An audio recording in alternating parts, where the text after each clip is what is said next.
Vancouver, BC, home to the People's Champ of Comedy competition. 60 comedians, 17 venues, 7 weeks, and $20,000, all brought together by one man. My name is Patrick Maliha, and I am the creator-producer of the People's Champ of Comedy competition, Canada's largest comedy competition ever. I got 2 beautiful children, so of course we have no idea who the real father is. And I've been doing stand-up comedy now for, this is my 22nd year. And, I should be doing much better. I don't know if you can tell by looking at me. My father, originally from the Middle East, and Thunder Bay. And But enough about you, Patrick. Let's get back to the competition. We offer a $30,000 prize pool. Hooray! Grand prize is $20,000 cash, minus a $19,000 deposit that's held back that you get the money back when you return the trophy. That's not true at all. Over 7 weeks, you have 60 competitors. The audience votes for their favorites, and then the last 2 nights we have judges, and the judges make up 40% of the audience. Some of the comedians were pros. People say stripes make you look fat. I think it's poutine. Some were amateurs. Isn't this nice weather we're having? It really distracts me from my sadness. And some had no idea what they were doing. And all the other girls had cool names, like Lexus and Porsche. Hers was Buick. You guys have your work cut out for you. Buick, I'm dropping gold. Early in the competition, certain comics began to stand out, like Shirley Gnome, whose offbeat musical comedy was a hit with audiences. I really started getting into porn.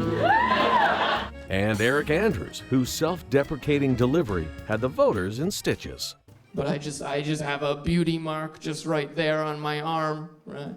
So like I know I'm beautiful. Like I've been marked as one of the beautiful ones, right? Boop.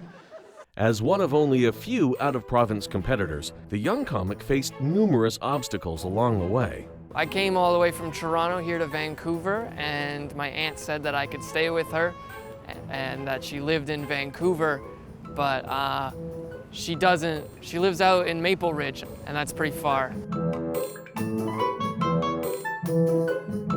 I haven't seen her since I was 10 years old. We're learning how to talk still, and we're hanging out. Sometimes I put on concerts for my aunt and my cousins in their living room, and they seem to enjoy that. They like it. Right now I only know 2 songs on guitar. I know Twinkle, Twinkle Little Star, and Celine Dion's My Heart Will Go On.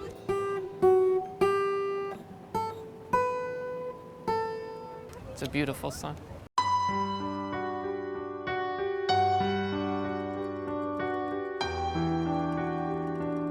It's pretty lonely, not knowing too many people. Even though he's on stage in front of tons of people, he gets to be alone while he's on stage. He's a lonely, lonely dude. He's a nice, lonely dude. Table for one. I think I would like Canada to just know, hey, Eric Andrews, he's a good guy and an even better comedian. I get this thing, it's called like NRBs, right? And like what that stands for is like no reason boners, right? Even though he showed promise, Eric only made it as far as the semifinals. And a brand new face to the Canadian comedy scene was a surprise semifinalist who goes by the name Captain Charlie. I'm gay. I'll let that sink in. His act struck a chord in Vancouver, but might not have played as well in his hometown of Red Deer, Alberta. Being gay in Red Deer sucks. There are no gay bars. I think the equivalent of a gay bar in Red Deer is like a forest.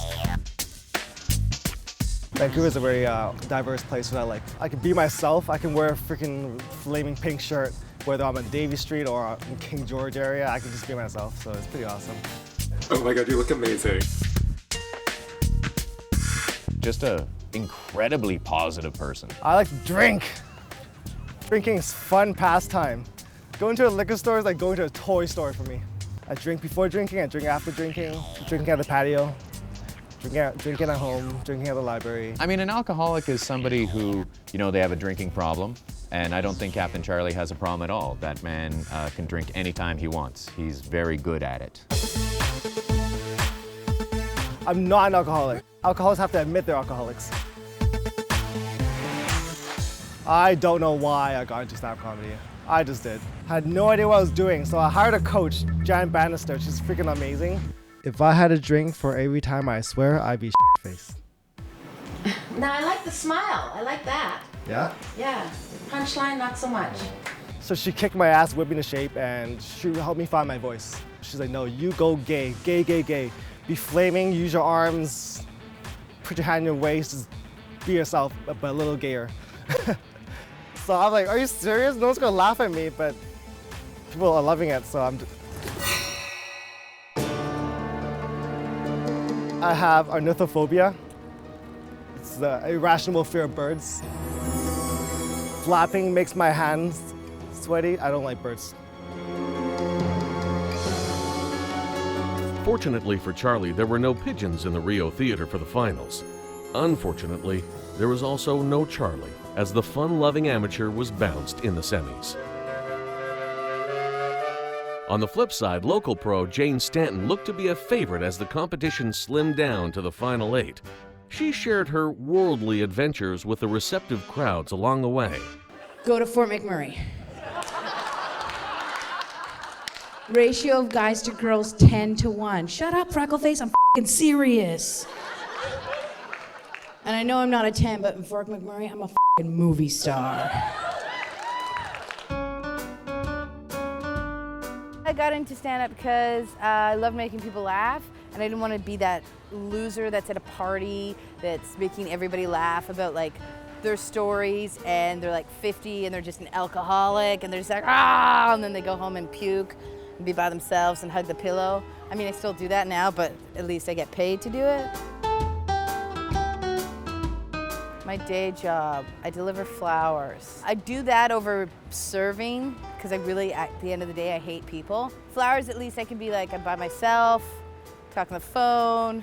I can, like, if I get an idea, I put it in my phone, on my breast. My boss at work, she is super sweet to me. Well, we don't know. They come in, shoot, like that. But we know we can. I don't even know what you say like 90% of the time. But she loses it, and then like 2 or 3 of them will get in a big yelling match. Yeah!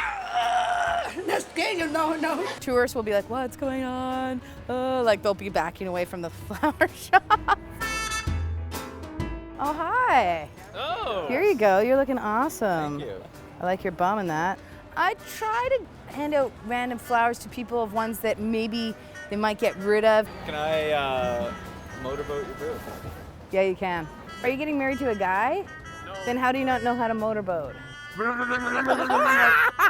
If I'm having a shitty day, it makes me feel better, and then it maybe makes them feel better too. These are for you. Me? Yes. What? From him. You're welcome. What? Thank you. Seriously? Yes. Did he cheat on you? Shut up. I hope not. I hope not. Just take him. Special training I've been doing for the competition. Going on the treadmill, doing my jokes, kind of what Usher did. So I'm ready to go at the big venues. Any words of warning to the competitors? I will f***ing crush you.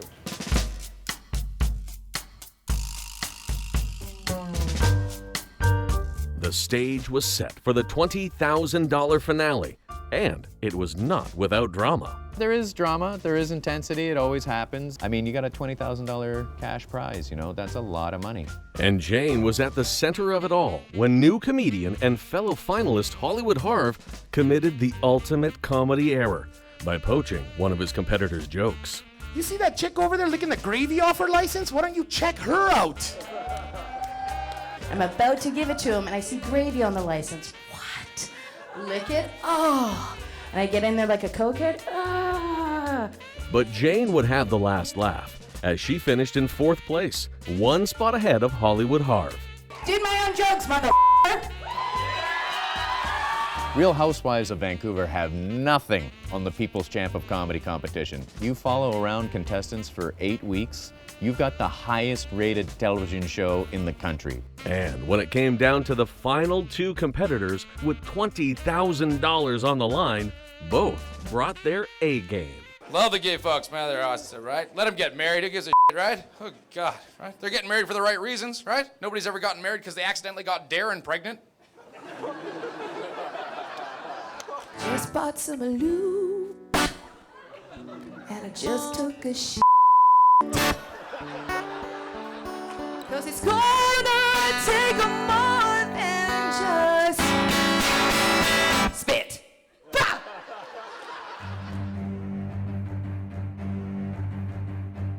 But of course, there can be only one People's Champ. Ladies and gentlemen, your People's Champ of 2012, Shirley Gnome!